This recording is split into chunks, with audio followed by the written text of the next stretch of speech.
Merci.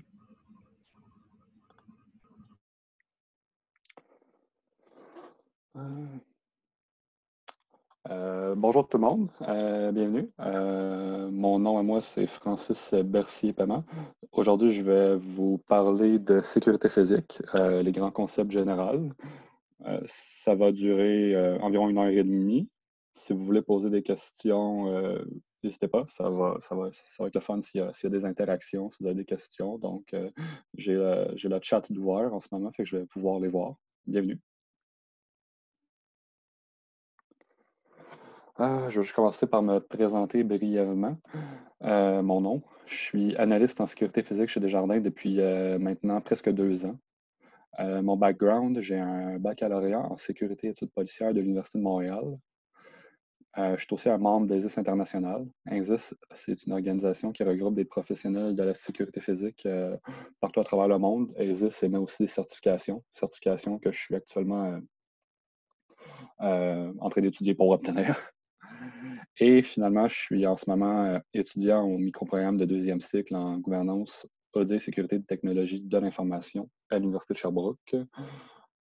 Donc, je cherche à élargir mes compétences vers aussi le domaine de la gouvernance et des TI. Voici le plan de la présentation que je propose aujourd'hui. La sécurité physique, sa raison d'être, ses principes, ses objectifs. Ensuite, parler des actifs qu'on vise à protéger. Un cycle de mise en application de la sécurité. Ensuite, un survol de notions de base en sécurité. Démarche d'analyse de risque. Déterminer les mesures de sécurité à mettre en place. Les 4 D de la sécurité physique. Prévention du crime par l'aménagement du milieu. L'enveloppe du bâtiment, le contrôle des accès, le système d'alarme / la détection d'intrusion, la vidéosurveillance et finalement, si reste du temps, quelques notions, conseils lors de l'acquisition d'équipements. OK. Sécurité physique, la définition que j'ai tirée d'ESIS en passant. La sécurité physique, c'est la partie de la sécurité qui concerne les mesures physiques destinées à protéger les personnes, empêcher l'accès non autorisé à l'équipement, aux installations, au matériel et aux documents, et protéger contre un incident de sécurité.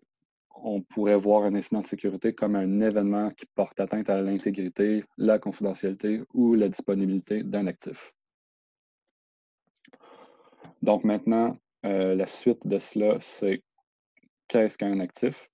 Un actif, on pourrait le voir comme n'importe quoi qui a une valeur tangible ou intangible pour l'organisation. Encore là, j'ai tiré cette définition-là d'ESIS. Les actifs à protéger, on peut les retrouver sous différentes formes. Ils peuvent être tangibles, euh, comme de l'équipement ayant une grande valeur. Tangible, c'est euh, n'importe quel, vous savez, là, du matériel physique, là, un ordinateur, de l'argent, sous forme physique. Intangible, de la propriété intellectuelle, des informations confidentielles. Et finalement, mixte, on pourrait dire que des employés sont des actifs mixtes pour une organisation.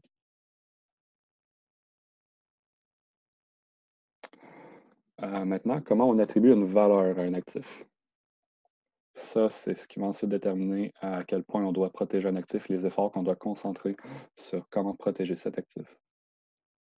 On peut voir la valeur d'un actif comme étant correspondante au degré de préjudice qui résulterait d'une atteinte à l'intégrité, à l'accessibilité et à la disponibilité de l'actif. Donc, ici, on peut vraiment appliquer ça de façon très générale, là, autant aux informations qu'aux employés. On peut même se focuser sur la sécurité des employés, par exemple l'intégrité physique des employés, l'accessibilité de l'information, sa disponibilité.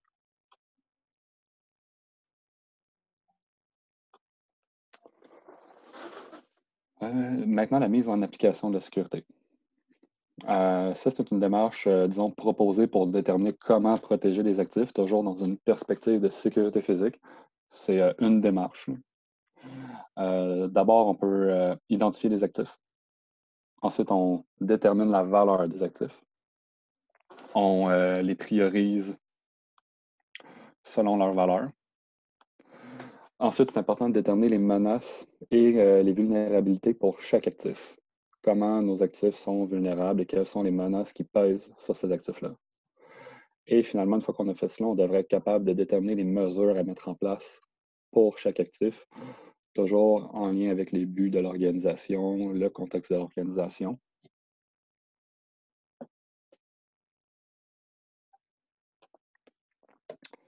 Voici quelques notions de base en sécurité. Moi, je parle toujours là, dans une perspective de sécurité physique. Donc, risque, menace, agent de menace et vulnérabilité. Le risque, on peut le voir comme la probabilité qu'une menace exploite une vulnérabilité. Une menace, c'est un événement ayant un potentiel d'impact indésirable à la sécurité d'un actif. L'agent de menace, c'est une personne ou un groupe pouvant être une menace. Faut aussi voir la menace comme étant pas forcément quelque chose de malveillant. Faut considérer le potentiel d'erreur humaine aussi quand on évalue la menace qui pèse sur un actif. Et finalement, une vulnérabilité, c'est une faiblesse qui va être exploitée par une menace. Donc, si on suit cette logique-là, si vous avez un actif sur lequel pèserait des menaces, disons, mais que votre actif est invulnérable, ça ne vaudrait pas vraiment la peine de mettre de grandes mesures de sécurité si l'actif en soi est invulnérable.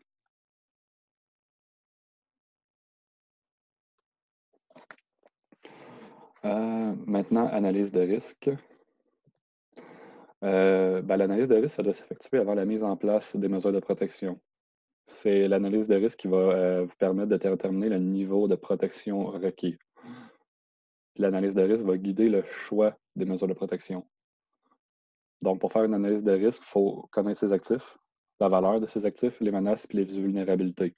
D'où la diapositive qu'on vient de voir. Ensuite, il est important d'identifier les agents de menace potentiels et de déterminer quel pourrait être leur niveau de motivation et de compétence. Quand on évalue l'agent de menace potentiel, c'est toujours important de déterminer son niveau de motivation, puis aussi son niveau de compétence. Parce que ça va déterminer, disons, la robustesse des mesures de sécurité que vous allez mettre en place. Si, par exemple, l'agent de sécurité, excusez, l'agent de menace n'a aucune compétence. Et surtout s'il n'est pas, motivé. J'aurais un exemple en tête comme ça, là. Je vais donner un exemple. Mettons, moi, je fais du ski, puis quand je fais du ski, je ne barre pas mes skis avec un cadenas. Mais ce que je fais, je ne laisse pas mes skis. Quand je ne barre pas mes skis avec un cadenas, quand par exemple je vais dîner pendant ma journée.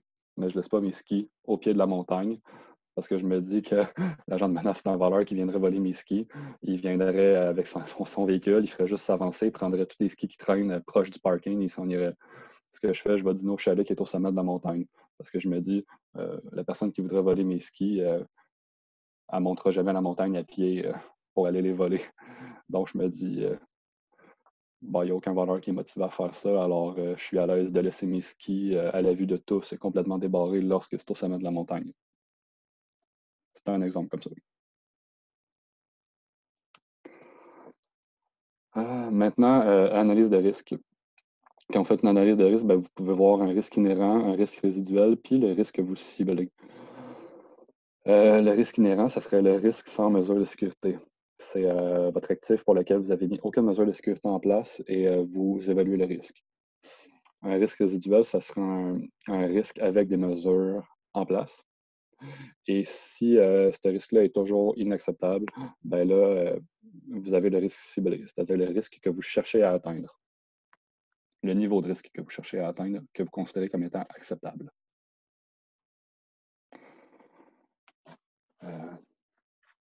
Le risque se mesure par la probabilité d'occurrence combinée à l'impact en cas de réalisation de la menace. Donc, vous pouvez vous faire une grille. Ça, c'est un exemple de grille, mais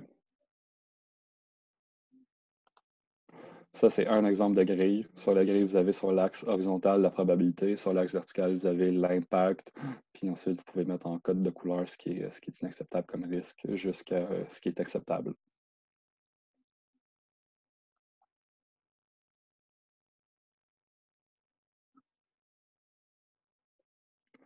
Bon, prochaine étape. Déterminer les mesures de sécurité à mettre en place.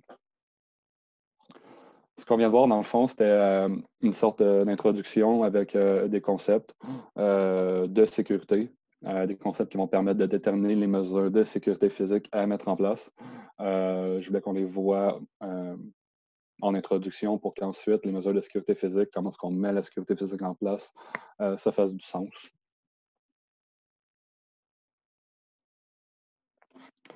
Les 4 D de la sécurité physique. Ça, c'est un grand concept de sécurité physique selon lequel les mesures de sécurité physique devraient répondre à au moins un des objectifs des 4D.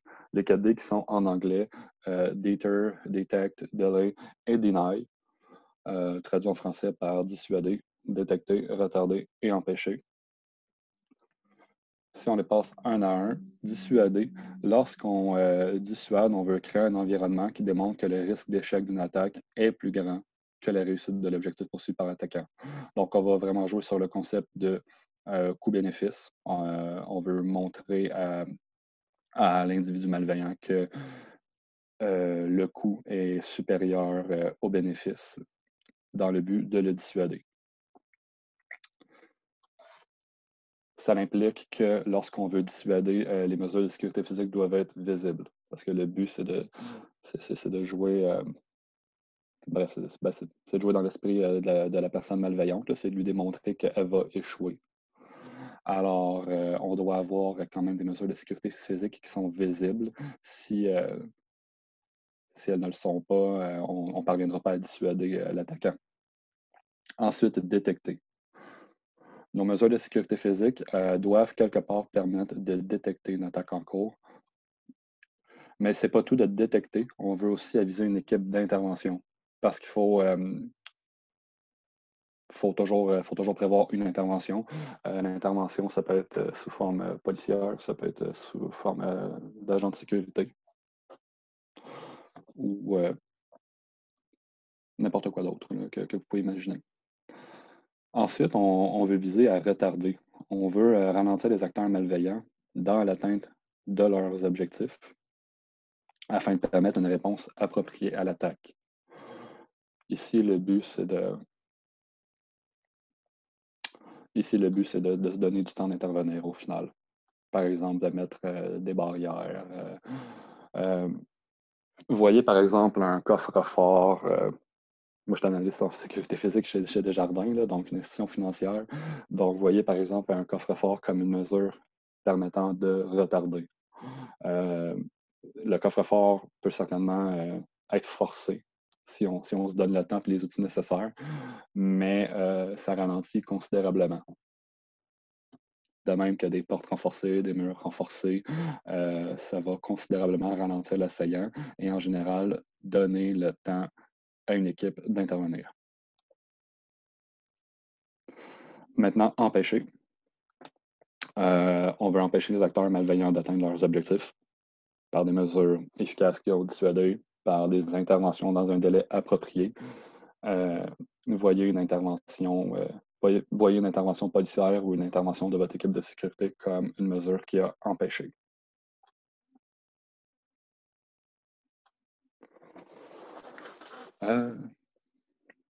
Des facteurs qui influencent le choix des mesures de sécurité. La liste n'est pas exhaustive, j'en ai mis quelques-uns. Le budget de votre organisation, la pression des employés. Par exemple, le budget de l'organisation, comment dire, c'est sûr. Si par exemple vous avez un dépanneur, ben, vous ne proposerez peut-être pas un coffre-fort de plusieurs dizaines de milliers de dollars, mettons, pour contenir l'argent. La pression des employés. Lorsque, par exemple, les employés se sentent à risque, ne se sentent pas en sécurité, ben, vous pouvez subir une pression des employés pour rehausser leur niveau de sécurité. Les lois, les exigences de conformité, le marché, ce qui se fait ailleurs dans l'industrie. C'est sûr que si, par exemple, notre compétiteur est beaucoup plus sécuritaire que nous, euh, pour des raisons qui en valent la peine, ben, ça risque de nous niveler vers le haut.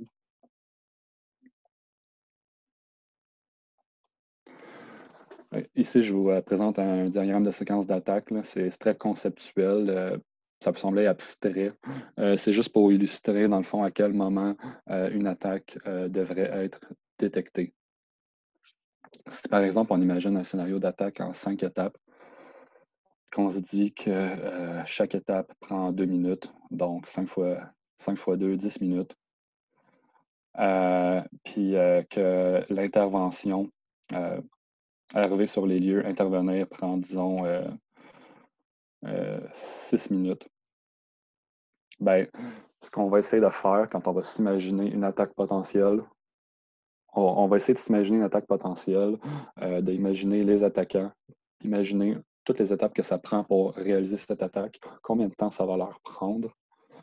Et là, on va partir de la dernière étape qu'on s'est imaginée pour l'attaque, puis on va reculer dans le temps pour voir tout le temps que ça prend. Et là, donc, si on part de l'étape 5 et qu'on dit que ça prend 6 minutes, ben, on arriverait à l'étape 3.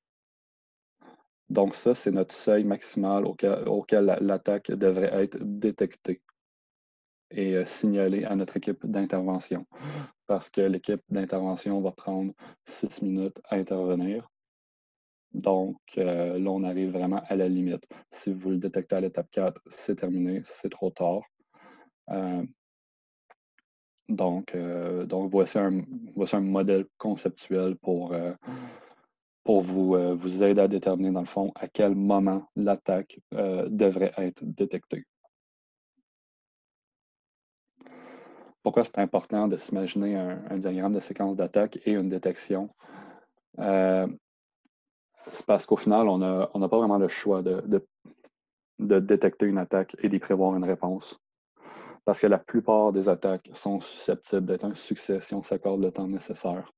J'en reviens à l'exemple du coffre-fort ou d'une porte blindée que vous auriez dans une institution financière. Ça a des certifications, c'est testé en laboratoire, ça va résister à des attaques, mais ça ne résistera pas indéfiniment. Si on se donne le temps, on se donne les outils nécessaires, on va réussir à forcer le système, d'où l'importance de détecter le plus tôt possible et de déclencher l'intervention requise.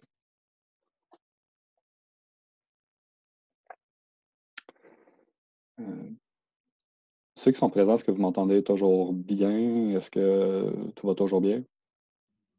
Oui, on t'entend très bien. Génial.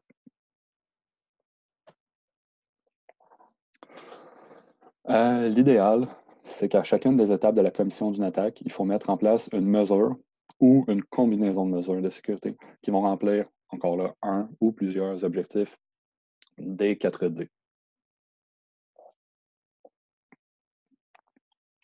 Alors, quand vous mettez une mesure de sécurité en place, réfléchissez, dans le fond, à quelle partie des 4D elle s'inscrit. Maintenant, concept de criminologie, prévention du crime par l'aménagement du milieu. La prévention du crime par l'aménagement du milieu propose l'utilisation efficace de l'environnement pour garder les intrus en observation afin de réduire les opportunités criminelles et protéger les occupants légitimes. Ça repose sur des principes applicables aux bâtiments et à leur environnement extérieur. Maintenant, j'ai parlé ici de réduire les opportunités criminelles. Qu'est-ce qu'une opportunité criminelle? Ben, une opportunité criminelle, c'est une situation devant laquelle une personne malveillante y voit une opportunité de commettre un acte malveillant.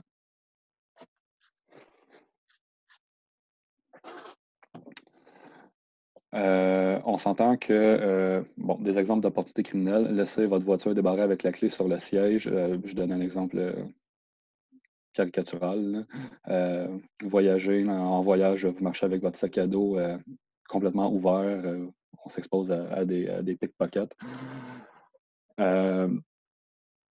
On s'entend que les opportunités criminelles vont en général vont vraiment s'attaquer à des acteurs malveillants, peu motivés et peu compétents en général.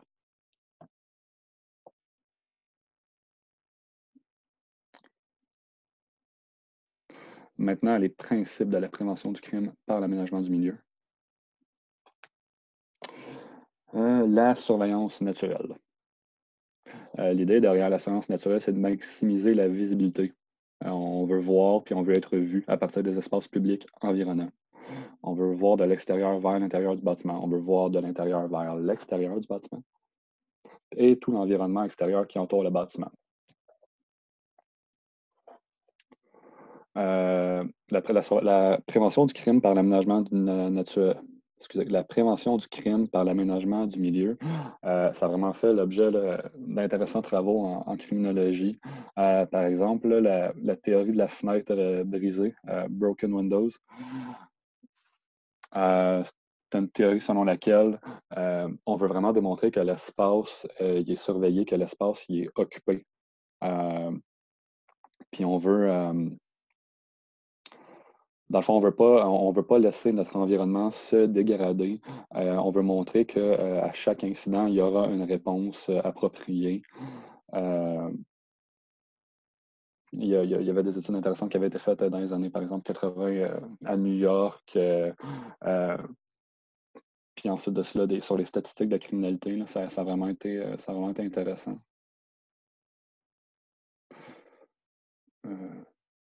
Donc, ici, si on parle de surveillance naturelle, l'objectif, c'est vraiment d'être vu par les témoins.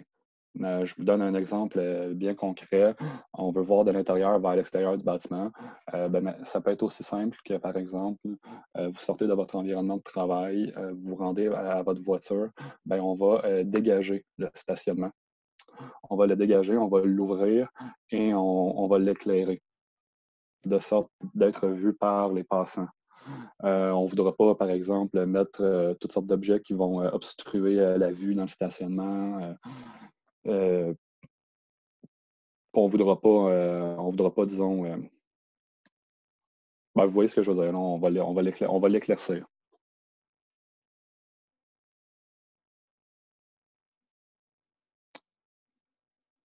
Dans le fond, la surveillance naturelle, c'est de faire en sorte qu'il y ait des témoins. C'est l'objectif derrière ça, c'est de faire en sorte que à chaque étape, il y ait des témoins potentiels. Maintenant, le contrôle d'accès naturel. Ça, c'est de diriger les personnes, les véhicules vers des points d'accès spécifiques. C'est décourager ou empêcher des accès à l'aide de barrières physiques ou symboliques, signalisation. On dit contrôle d'accès naturel parce que le but, si on veut, c'est d'organiser la circulation, d'organiser les points d'entrée, de faire en sorte que les personnes se dirigent là où on veut qu'elles se dirigent. Ça peut être autant par de l'aménagement paysager, par exemple. Vous allez bloquer certains endroits pour que les gens se dirigent au point d'entrée que vous voulez, parce que c'est à ce point d'entrée-là que vous allez faire le contrôle d'accès. Et mettons, on veut décourager, empêcher les accès à l'aide de barrières physiques ou symboliques. Je disais que la prévention du crime par l'aménagement du milieu, ça allait réduire les opportunités criminelles, puis surtout s'attaquer à la motivation des acteurs malveillants.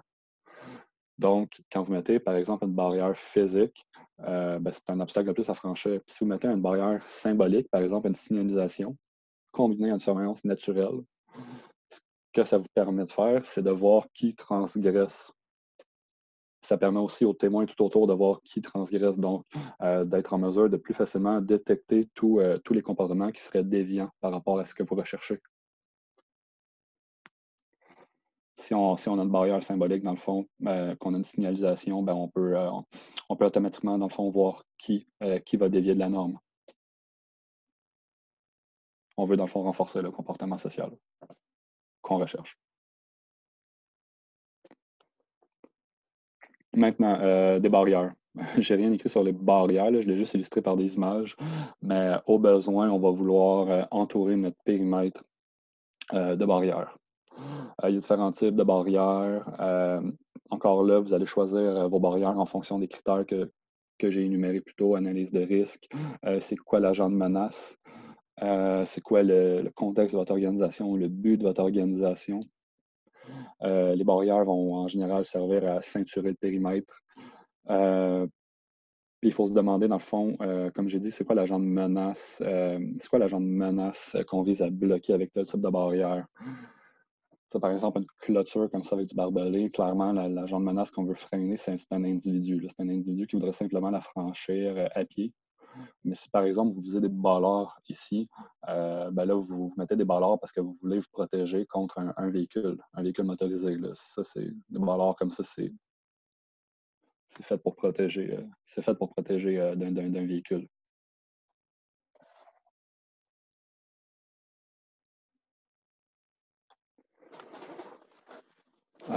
Le renforcement territorial et la définition des limites, prévention du crime par l'aménagement du milieu. Ça revient, il y a des parallèles à faire avec la surveillance naturelle puis le contrôle d'accès naturel. Là. Ici, ce qu'on veut, c'est distinguer clairement les zones publiques de celles privées. On veut créer un sentiment d'appartenance pour les utilisateurs et occupants légitimes. On veut augmenter la vigilance des utilisateurs légitimes à repérer les acteurs malveillants. Puis on veut indiquer aux acteurs malveillants qu'ils ne sont pas les bienvenus par de la dissuasion. Donc, distinguer clairement les zones publiques de celles qui sont privées.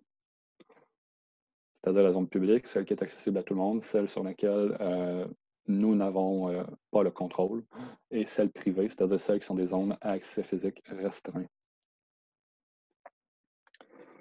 Alors ici, on va s'arranger pour que vraiment ces deux zones-là soient clairement séparées, déterminées, de sorte qu'encore une fois, vous pouvez voir qui va transgresser la norme que vous avez mise en place. Vous voulez créer un sentiment d'appartenance pour les utilisateurs et les occupants légitimes. Des exemples d'un sentiment d'appartenance pour les utilisateurs et occupants légitimes.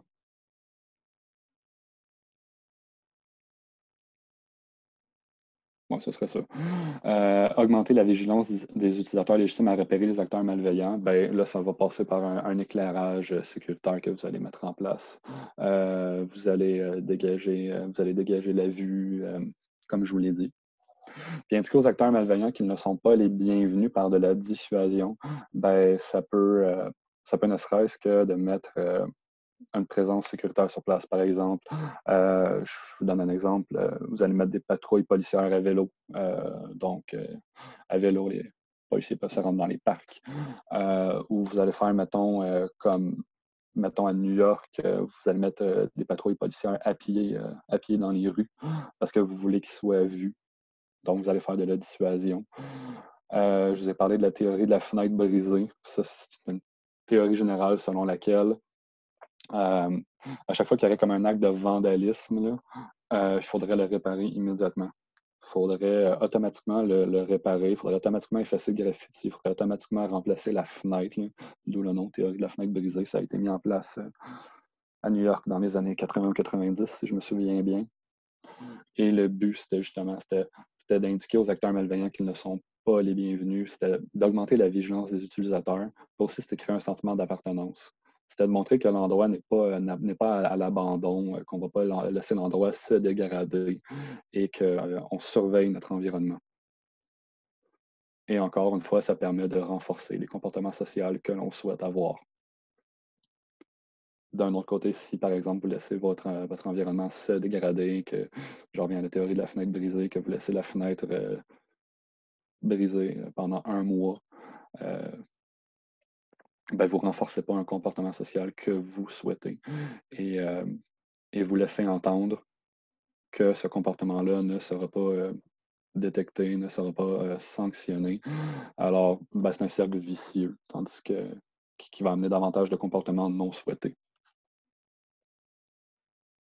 Encore une fois, c'est tous des principes de prévention du crime par l'aménagement du milieu. Démontrer que l'espace est occupé. Ouais, ben, j'ai un petit peu débordé là, quand je vous ai dit les policiers à vélo, dans les parcs, les policiers à pied sur la rue, théorie de la fenêtre brisée, on remplace immédiatement la fenêtre, on efface immédiatement le graffiti. Ça consiste aussi à démontrer que l'espace est occupé. Comme je vous l'ai dit, là, on veut pas laisser l'environnement se dégrader. Ça démontrerait qu'un environnement n'est pas surveillé. Ça démontrerait qu'il n'y a pas une présence constante. Ça démontrerait qu'on se fout un peu de notre environnement, c'est-à-dire qu'il n'y a pas de maintenance des lieux. En contrepartie, si on fait l'effort de toujours réparer, de toujours restaurer, euh, on incite aux activités légitimes.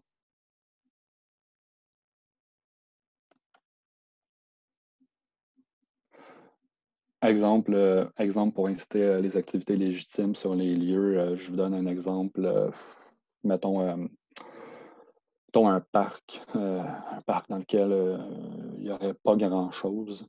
Ben là, si au parc, vous mettez par exemple des jeux, vous mettez une patinoire, vous mettez un terrain de tennis, un terrain de baseball, ben là, ce sont tous des activités qui sont légitimes, des activités qui vont attirer des gens.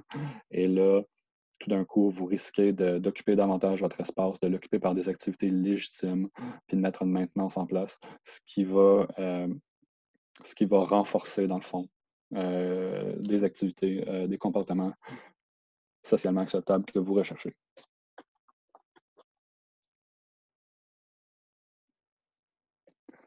Autre principe de prévention du crime par aménagement du milieu dont j'ai comme parlé en surface tantôt, ça va être l'éclairage sécuritaire à l'intérieur et à l'extérieur. On veut éclairer pour démontrer que l'espace est occupé. Comme je vous l'ai dit, on veut être vu et on veut voir. Donc, une zone éclairée, ça va augmenter les chances d'être détecté. Ça va augmenter la sécurité de l'individu. Là, on est vraiment ici dans la sécurité des personnes. Un éclairage sécuritaire va augmenter, va vous permettre, premièrement, de voir, et ensuite va augmenter les chances d'un individu malveillant d'être détecté. Et aussi, ça va le dissuader. Ça va lui faire réaliser que ses chances d'être détecté sont accrues par l'éclairage. Quelques notions techniques, on va vouloir chevaucher l'éclairage dans le but de réduire les espaces qui sont non éclairés. Ce qu'on vise, c'est vraiment à englober l'ensemble de la zone. Je reviens à l'exemple d'un stationnement, ou sinon des rues d'un centre-ville. C'est ça. Ensuite, on va vouloir uniformiser l'éclairage d'une zone à l'autre. Ouais, c'est ça, on va vouloir juste uniformiser, là. Puis on va vouloir limiter les effets d'éblouissement. On ne veut pas se retrouver avec un éclairage qui va être aveuglant, qui va faire le contraire de ce qu'on veut. On va aussi vouloir s'assurer que notre éclairage est compatible si on a de la vidéosurveillance. Est-ce que, euh, est-ce que dans le fond, l'éclairage va réduire l'efficacité de notre système de vidéosurveillance de sorte qu'on sera même plus capable de voir ce qu'on a filmé?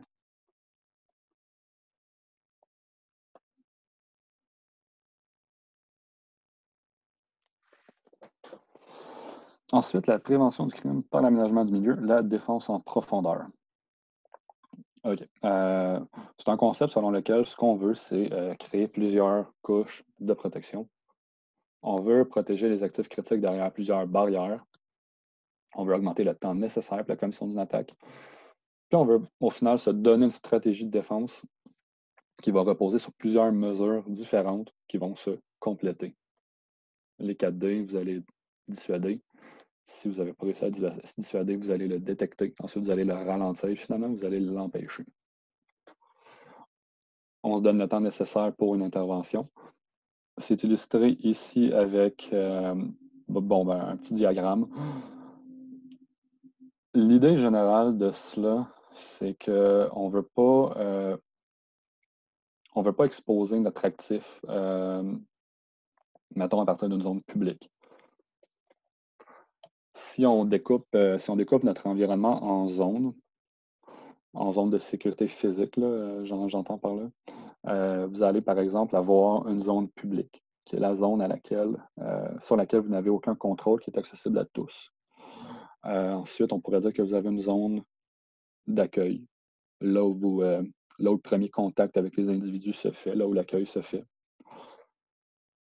Une fois franchi la zone d'accueil, on pourrait dire qu'on va passer dans une zone de travail. Une zone de travail, ce sera une zone d'accès restreint, c'est une zone réservée aux employés. Et après une zone de travail, dans certains cas, on pourrait dire que vous avez une zone de sécurité. La zone de sécurité serait, disons, la zone la plus critique. Une zone, par exemple, à laquelle seulement certains employés ont accès de par leur fonction. Dans chacune des zones, on retrouve des actifs. Et il est logique que vos actifs ayant le plus de valeur et étant les plus vulnérables se retrouvent dans les zones les mieux sécurisées. Donc, en ordre d'une zone de sécurité. Ensuite, une zone de travail, c'est-à-dire accessible seulement aux employés. Et l'idée derrière cela, c'est que l'actif le plus vulnérable et ayant la plus grande valeur ne sera pas accessible via une zone publique.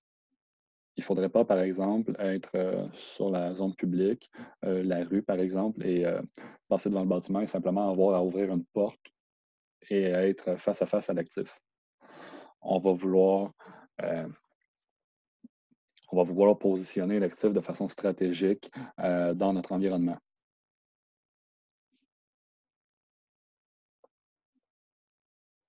Okay.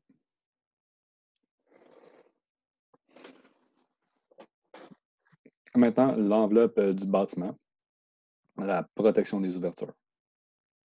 Le type d'ouverture qu'on va avoir, les portes, les fenêtres.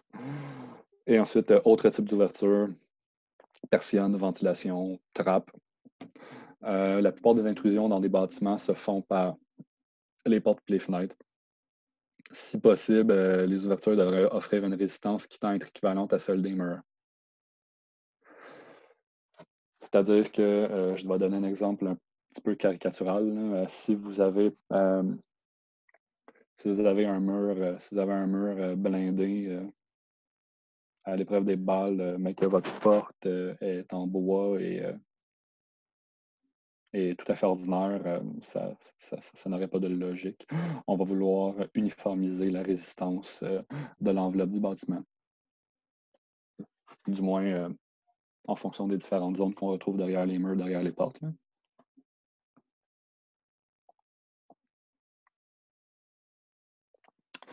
Autre exemple que je voudrais juste donner, là, une porte avec un cadre, toujours considérer le cadre. Si par exemple vous vous donnez une porte, si vous vous donnez une porte blindée, là, une porte renforcée, mais que votre cadre ne l'est pas, la porte va se défoncer, elle va juste emporter le cadre avec elle. La porte ne brisera pas, mais le cadre va juste lâcher. D'où l'importance, quand vous pensez l'enveloppe du bâtiment, d'uniformiser le tout. OK. Maintenant, le contrôle des accès. On parle toujours de contrôle des accès physiques, pas logique. C'est une technique regroupant différentes méthodes qui consiste à soumettre l'entrée d'un établissement ou de locaux à une autorisation d'accès afin de protéger les personnes, les informations et les biens. Bref, les actifs.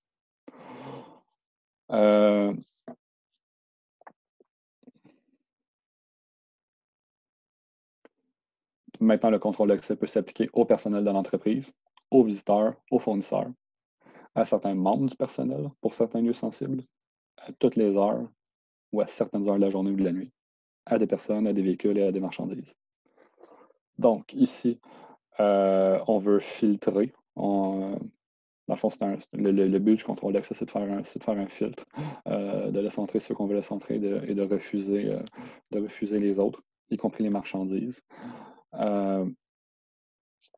Ça peut s'appliquer au personnel de l'entreprise parce que, comme je vous l'ai dit dans le concept de défense en profondeur, vous pouvez avoir une zone de travail qui va être accessible à l'ensemble des employés. Mais À l'intérieur de votre environnement de travail, vous pouvez avoir des environnements qui ne sont accessibles qu'à une partie de vos employés. On pourrait les appeler zones de sécurité. Alors ici, on y contrôlerait l'accès du personnel de l'entreprise.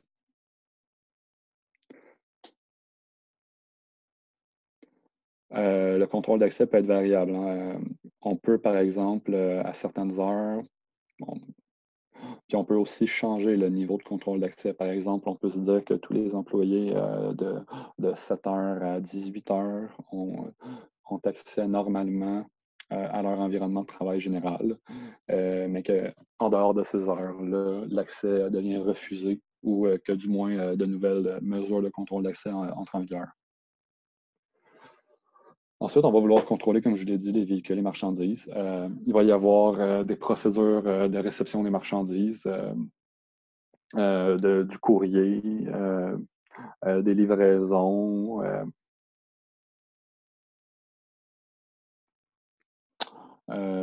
C'est ça. Par exemple, un président d'entreprise recevrait pas, recevrait pas son courrier normalement comme tous les autres employés et c'est probablement pas la personne qui ouvre son courrier elle-même.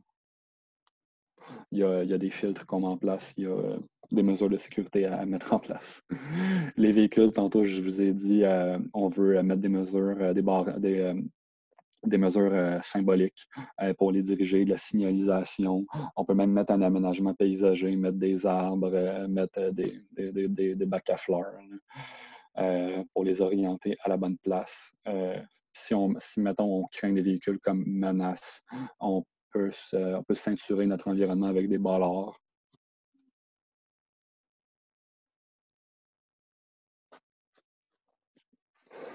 Maintenant, des principes théoriques du contrôle d'accès. On veut réduire au maximum la quantité de points d'entrée pour faciliter le contrôle d'accès. Au final, plus vous avez de points d'entrée, plus vous devez mettre des postes de contrôle d'accès, plus vous êtes vulnérable, plus il y a un risque d'erreur, puis plus vous augmentez votre surface d'attaque. Le moins il y a d'entrée, le plus facile, c'est de filtrer. Euh, vous voyez ça un petit peu, par exemple, comme à l'aéroport, par exemple. Là, vous n'avez pas, vous avez pas, vous avez pas 4 options d'endroits où aller, hein. À l'aéroport, on vous dirige là où on veut bien vous diriger et vous passez à un endroit là où on veut que vous passiez. Ensuite, délimiter clairement les points d'entrée par un périmètre facile à reconnaître, comme une porte ou des meubles diffusés d'une façon particulière.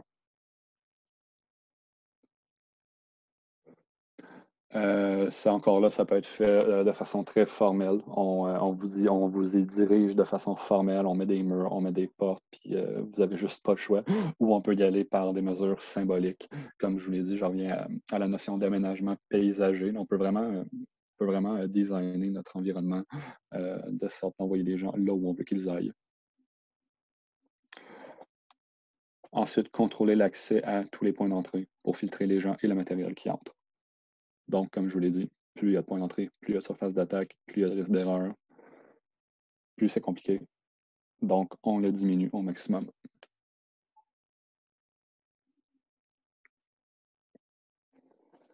Méthode de contrôle d'accès. Donc, là, on a vu c'est quoi le contrôle d'accès. On a vu des principes de contrôle d'accès. Maintenant, je vais passer certaines méthodes de contrôle d'accès. Le premier serait la reconnaissance personnelle. Ça peut se faire avec un réceptionniste, un agent de sécurité, un collègue. Qu'est-ce que c'est que la reconnaissance personnelle? Dans le fond, c'est moi, je vous reconnais comme personne autorisée à être dans cet environnement. C'est des collègues qui se reconnaissent entre eux. On sait qui est autorisé, on sait c'est qui nos collègues, on sait c'est qui les employés de l'environnement.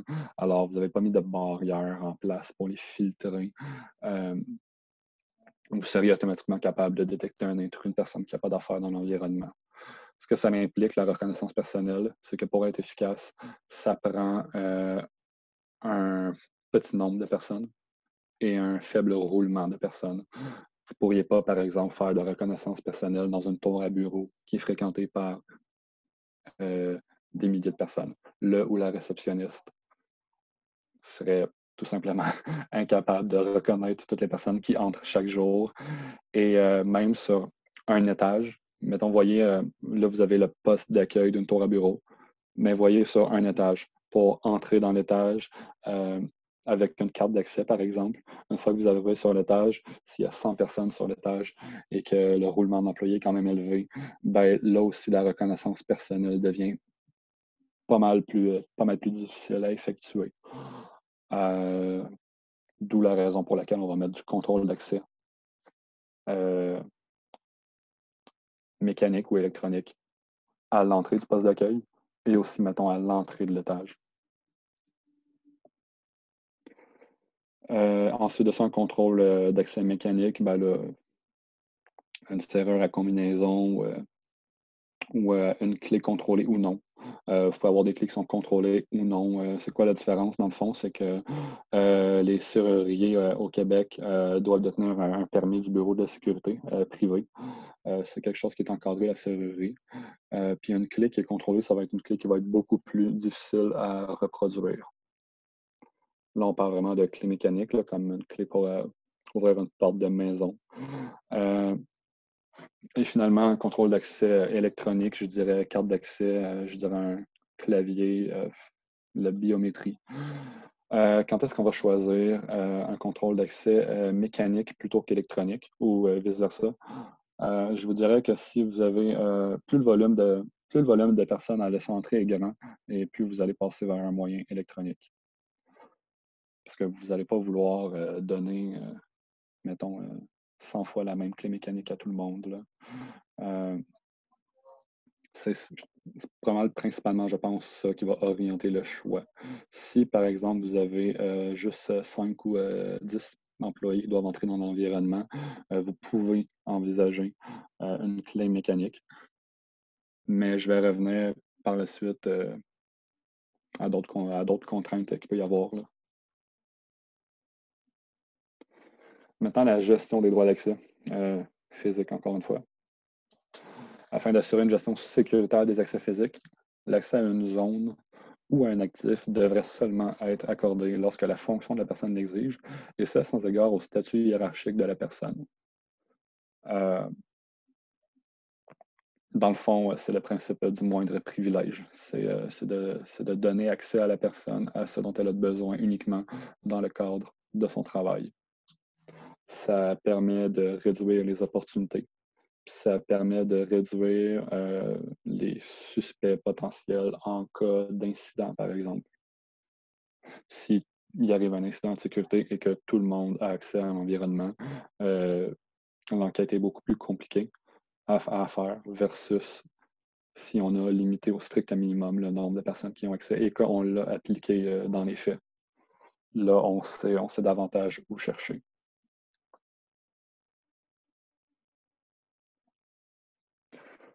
Bon, maintenant, la gestion des dispositifs d'accès, et je vais revenir avec ça, je vais revenir sur le choix du dispositif d'accès.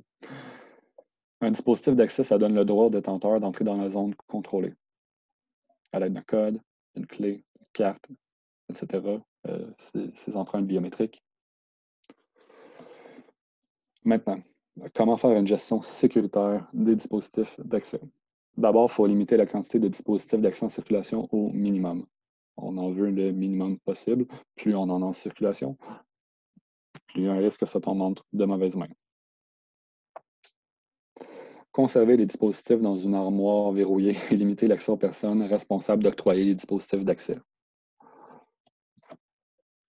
Ça, c'est dans le cas où il y a des dispositifs d'accès qu'on laisse sur le lieu de travail. Là. Je vous donne par exemple votre dispositif d'accès pour simplement entrer dans l'environnement de travail, mais si vous l'avez avec vous, mais mettons que sur place, vous laissez des dispositifs d'accès donnant accès à des environnements contrôlés, il est important de sécuriser ces moyens d'accès-là et de gérer leur accès et leur inventaire. En cas de perte, de vol, de compromission, recoder, réinitialiser les serrures, désactiver la carte. Ça aussi, ça va influencer le choix du dispositif d'accès que vous allez prendre. Si vous avez des clés mécaniques, que vous avez 10 employés à qui vous devez donner une clé mécanique. Ça va, c'est juste à 10 employés. C'est facile de se faire un inventaire, c'est facile de les gérer, de faire le suivi de nos moyens d'accès en circulation. Cependant, si vous avez 10 employés, mais que vous avez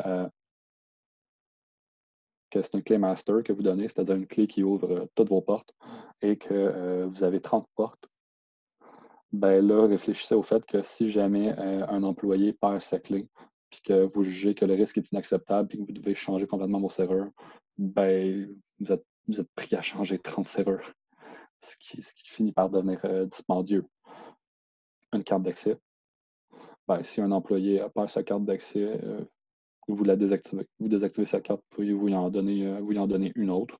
Alors là, c'est beaucoup plus simple.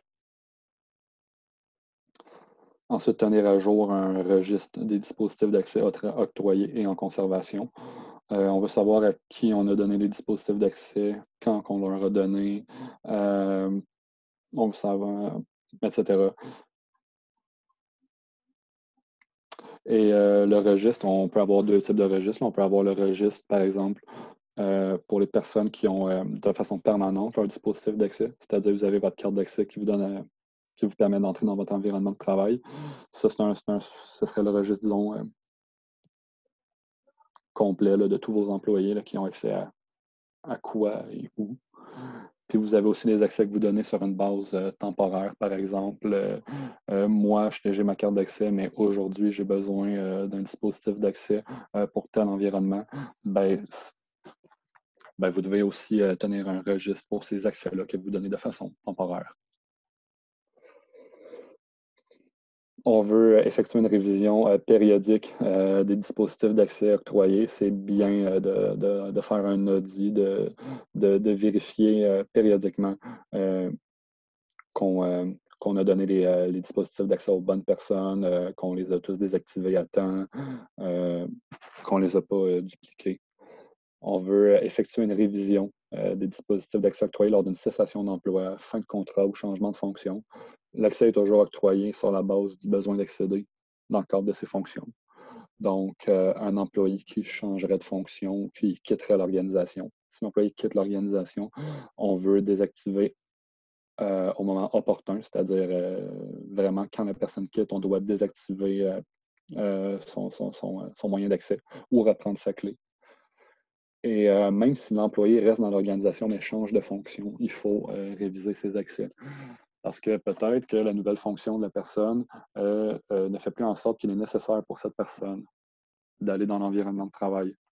Si c'est le cas, ben, la personne n'aura plus le droit d'aller dans cet environnement de travail. On va lui retirer cet accès, puis on va paramétrer ses accès en fonction de sa nouvelle fonction.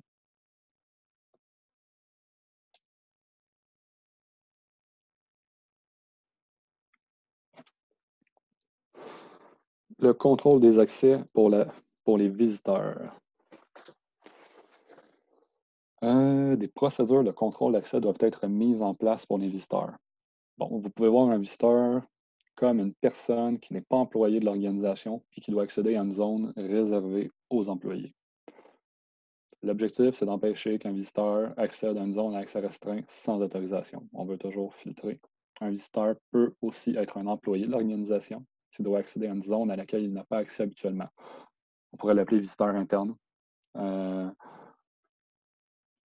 Vous travaillez dans un environnement X tous les jours et une journée, vous avez besoin d'aller dans l'environnement Y, qui est un environnement plus sécurisé.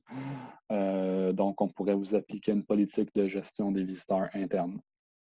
Ce serait accompagnement, un niveau d'accompagnement, par exemple, une carte de visiteur, une nouvelle carte pour vous identifier comme visiteur. On va établir une procédure d'identification et d'accompagnement des visiteurs. On veut savoir, on va maintenant un registre d'entrée et de sortie pour les visiteurs.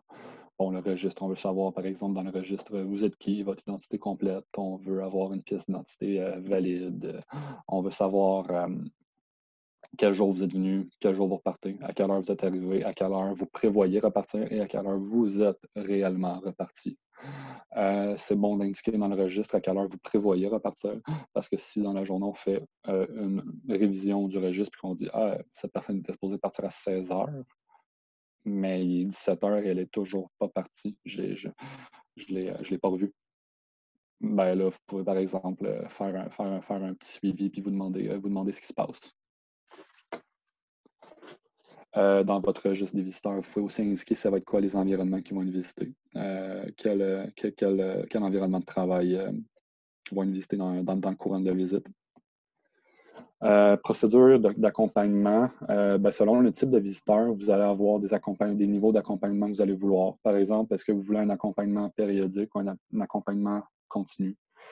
Accompagnement, vous pouvez le voir aussi slash comme surveillance, une surveillance périodique ou une surveillance continue, une surveillance naturelle, mettons. Est-ce que vous voulez que le visiteur soit accompagné en tout temps, en tout endroit, ou vous vous dites qu'une fois que vous l'avez formellement identifié, et en fonction de certains critères, par exemple, est-ce qu'il est enquêté ou pas, vous vous dites, OK, maintenant, tu as accès à tel environnement de travail aujourd'hui, ta carte te donne accès à tel endroit, et vous le lâchez dans l'environnement. Il y a des types de visiteurs, par exemple.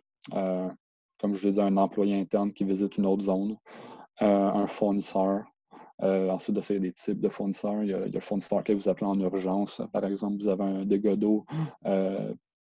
Vous avez un dégât d'eau et vous appelez un fournisseur en urgence pour qu'il vienne vous réparer ça. Ou vous avez le fournisseur récurrent avec qui vous avez un contrat qui est chez vous une fois par semaine, une fois par mois, et c'est toujours le même employé que vous avez fait une enquête. Ça peut être aussi de la famille, des employés qui viennent vous visiter. Qu'est-ce que vous mettez en place pour encadrer la famille des employés qui viendraient dans l'environnement de travail? Euh,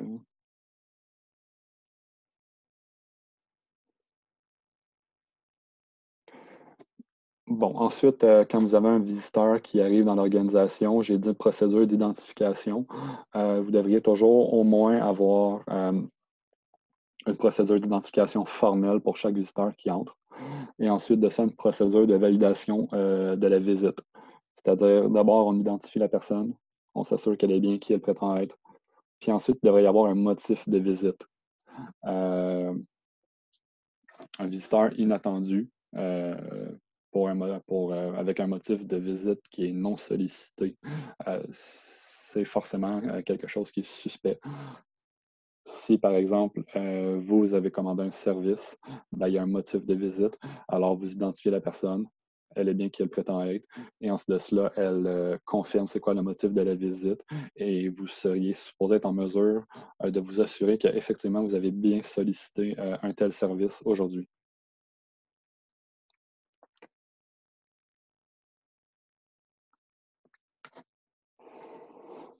Système d'alarme. Système d'alarme, vous voyez là, comme la détection d'intrusion. Le système d'alarme est une façon de faire de la détection d'intrusion. C'est une mesure qui vise à détecter et communiquer en temps réel des activités normales. Ça détecte, mais on veut que ça communique aussi. Ça va communiquer en vue de déclencher une réponse appropriée, une intervention. Au niveau de votre système d'alarme, vous allez avoir de la détection périmétrique. Périmétrique, c'est-à-dire qui met sous alarme votre périmètre, les points d'entrée, porte, fenêtre si vous le voulez, détecteur de béquille de verre si vous le jugez nécessaire. Détection volumétrique. Là, on va parler de détecteur de mouvement. Vous pouvez faire aussi de la détection d'incendie et de gaz pour la protection environnementale si vous avez des documents, des salles de serveurs à protéger. Vous allez avoir, vous voulez être capable de détecter dans le fond tout incident environnemental. Des fois, ça peut être aussi un système d'alerte d'aide à la personne, urgence médicale, agression, etc. Vous voulez que l'employé soit capable de communiquer toute urgence. Alors, à votre centrale, vous allez détecter qu'un employé appelle à l'aide. Ça peut être aussi pour superviser des points critiques. Encore là, dans une perspective de protection environnementale, la température, le niveau d'eau, on va être en mesure de détecter tout incident environnemental qui surviendrait.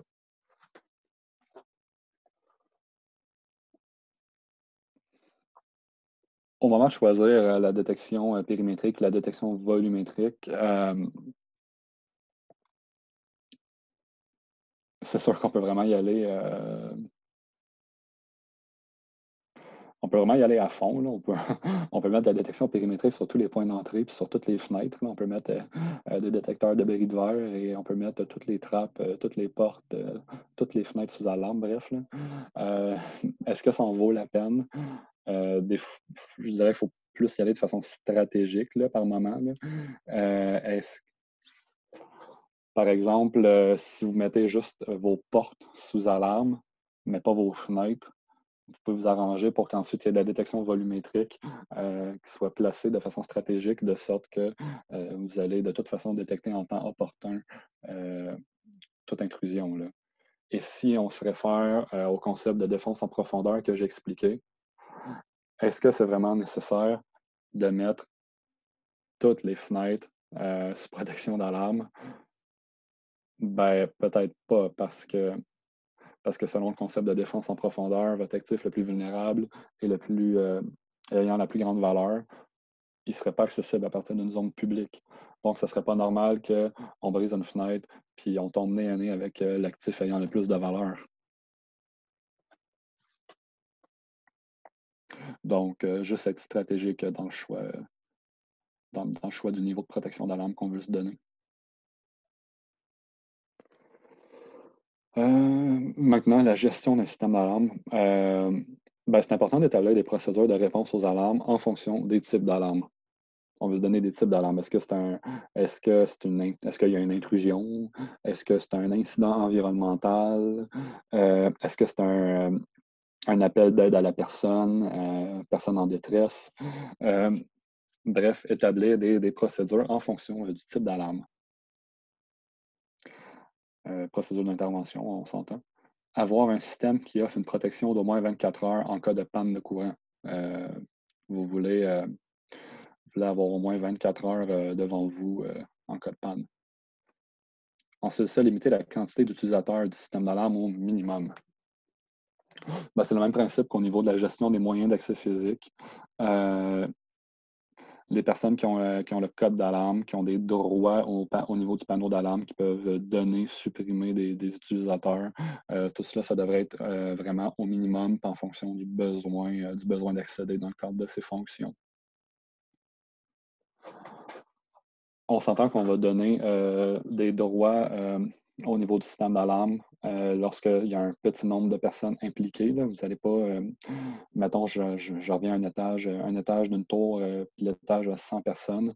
Je ne pense pas que vous allez donner des droits au niveau du système d'alarme à toutes ces 100 personnes-là. Vous allez probablement plutôt mettre un système de contrôle d'accès en place comme une carte d'accès. Mais un environnement où il y aurait 10 employés, vous pourriez dire OK, 9 employés ont le code d'alarme pour désactiver la protection périmétrique et volumétrique, l'espace à bureau, donc sont capables de travailler. Puis une personne a le code maître. Cette personne-là est capable de donner d'entrer des utilisateurs, de retirer des utilisateurs. Puis la personne ayant le code maître, mettons, est la seule personne capable de désactiver la protection d'alarme de la zone de sécurité, si on veut. On veut retirer tous les utilisateurs qui ne sont plus nécessaires lors d'une cessation d'emploi. Même chose que la gestion des moyens d'accès physique. C'est ça. On va assigner des niveaux d'autorité en fonction des tâches à accomplir. C'est un peu ce que je vous disais avec le code maître. Le code maître qui peut pas mal tout faire avec le système d'alarme. L'employé qui peut juste désactiver ce dont il a besoin de désactiver pour travailler. Par exemple, le concierge, si le concierge vient de nuit et que vous lui donnez un code d'alarme, vous n'allez pas donner forcément au concierge les mêmes droits que les employés en fonction des endroits où vous voulez que le concierge fasse le ménage, par exemple.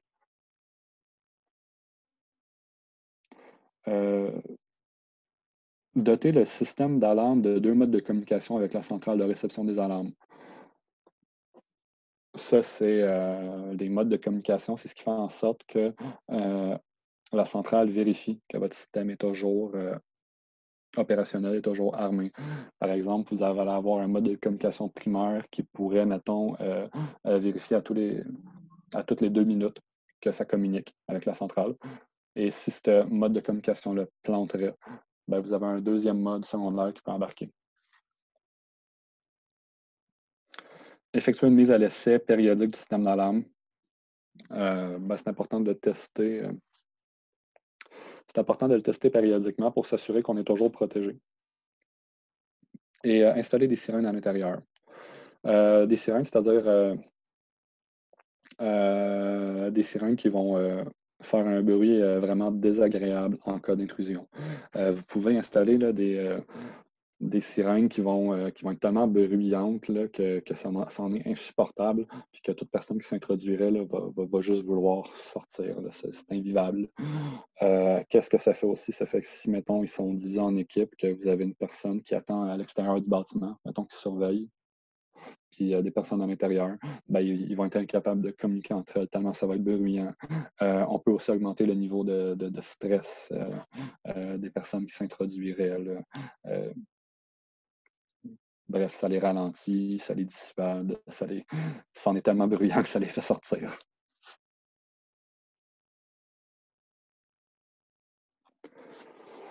Maintenant, je vais parler de la vidéosurveillance.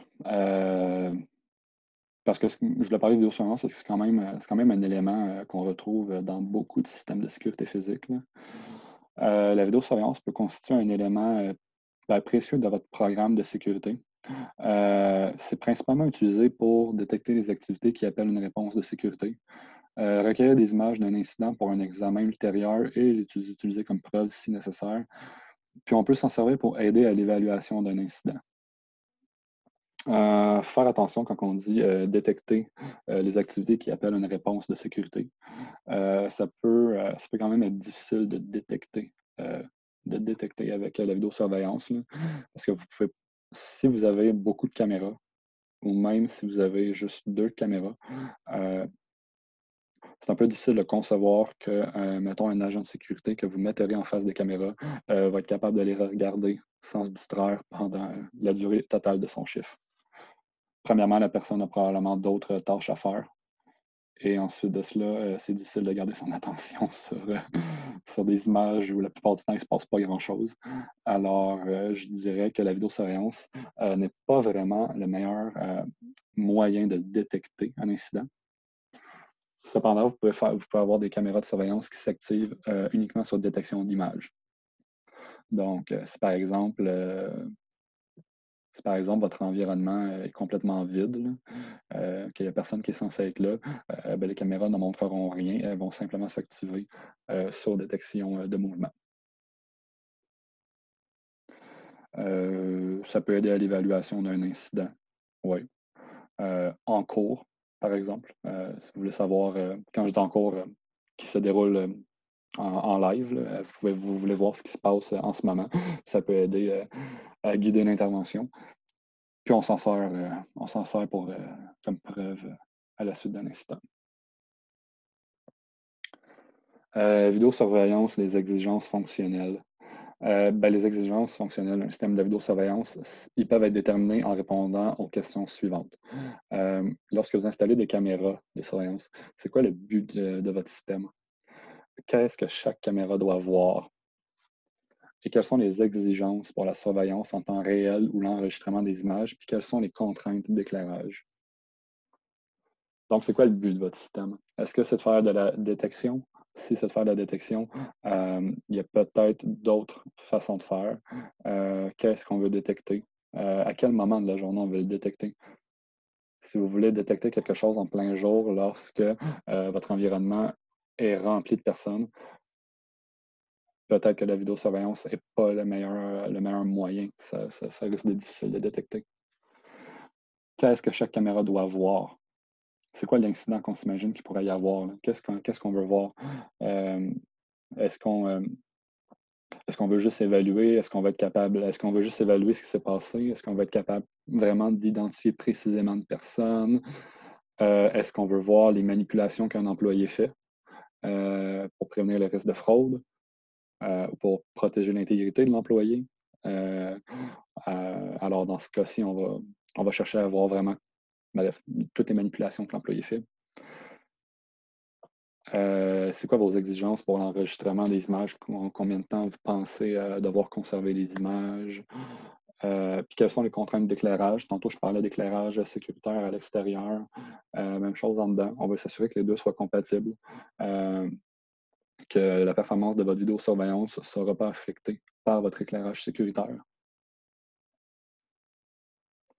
Je vais aussi parler de la vidéosurveillance et de protection des renseignements personnels. Puis les images et autres informations captées par un système de vidéosurveillance, ça constitue des renseignements personnels au sens de la loi. La vidéosurveillance, c'est considéré comme étant une forme d'intrusion à la vie privée. Donc, son utilisation, ça impose certaines obligations relatives à la cueillette et à la conservation des renseignements personnels. Comment vous prélevez ces images-là? Où est-ce que vous filmez? Dans quel environnement vous pouvez et ne pouvez pas filmer? Combien de temps vous conservez ces images-là? Et aussi, qui a accès à ces images-là? Encore là, ça devrait être basé sur le besoin d'accéder à ces informations-là dans le cadre de vos fonctions, dans le cadre de votre travail. Ce sont tous des choses qu'on doit prévoir au moment de se doter d'un système de vidéosurveillance.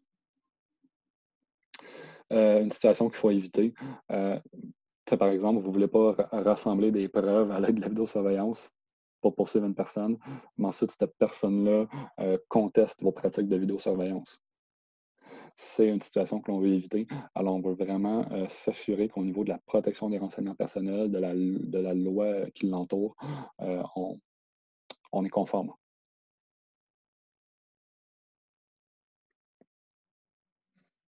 Conseils lors de l'acquisition d'équipement. Juste quelques conseils lors de l'acquisition d'équipement, des choses auxquelles il faudrait penser lorsqu'on demande une soumission à un fournisseur de services de sécurité. Services de sécurité, ça peut être alarme, vidéosurveillance, un système de contrôle d'accès électronique, ça peut être la serrurerie. C'est sûr qu'on peut recommander une soumission qui est ventilée, c'est-à-dire on veut voir combien coûtent les pièces, la main-d'œuvre, les déplacements, puis aussi les frais annuels. C'est quoi les frais annuels de votre système d'alarme? Frais à centrale, frais de déplacement pour venir l'installer, frais de déplacement pour venir le réparer, l'entretenir, etc. On voudrait aussi des plans qui indiquent l'emplacement des composantes. On veut être capable, de voir où le fournisseur va installer ses composantes. Idéalement, si vous avez vous-même vos experts de sécurité, c'est vos experts de sécurité qui vont dire au fournisseur où mettre les composantes. Ensuite, vous allez juste regarder le plan et vous assurer que le fournisseur va faire tel que vous l'avez demandé. Et même si vous n'avez pas d'expert de sécurité, ça peut être bon dans le domaine. Ça peut être bon de réfléchir à la question avant de demander une soumission à un fournisseur. Qu'est-ce qu'on veut comme protection? Quel niveau on veut? Où est-ce qu'on installerait, par exemple, nos caméras? Puis on veut finalement acheter des équipements qui peuvent être supportés par plusieurs fournisseurs afin qu'il soit possible de changer de fournisseur sans avoir à remplacer l'entièreté de son équipement. Dans le fond, on veut se demander est-ce qu'on veut un système qui est propriétaire ou un système qui est supporté par d'autres fournisseurs? Donc, si on a une insatisfaction un jour avec un fournisseur, si on ressent le besoin de changer pour X raisons, combien ça va m'en coûter? Si le système est propriétaire, ça risque de coûter bien plus cher. On veut aussi se renseigner sur les délais de service en cas de défectuosité. C'est quoi la capacité du fournisseur de nous supporter en cas de défectuosité? Quelle étendue géographique le fournisseur va être capable de couvrir et en combien de temps?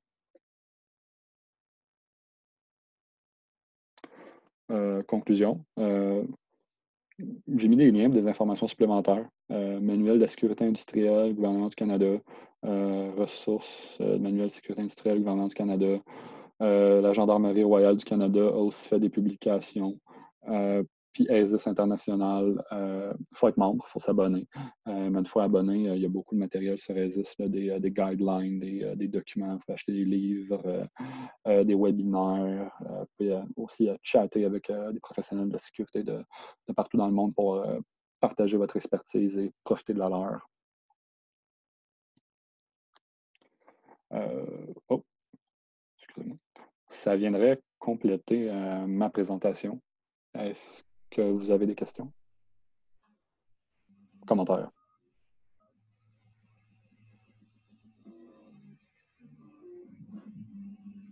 Je n'ai pas vu passer de questions sur le chat non plus durant ta présentation. Mais de toute façon, ils peuvent toujours poser des questions par les autres canaux là, Ah, on me dit que c'est très clair, Francis. Ah, cool. Bon. Écoute, de toute façon, par l'intermédiaire de Julien, ils ont toujours la possibilité de te rejoindre. OK. Si jamais ils pensent à des questions dans le futur, c'est bon? Ouais, c'est parfait. Ça te va? Oui, ça me va. Excellent. Donc, je vais maintenant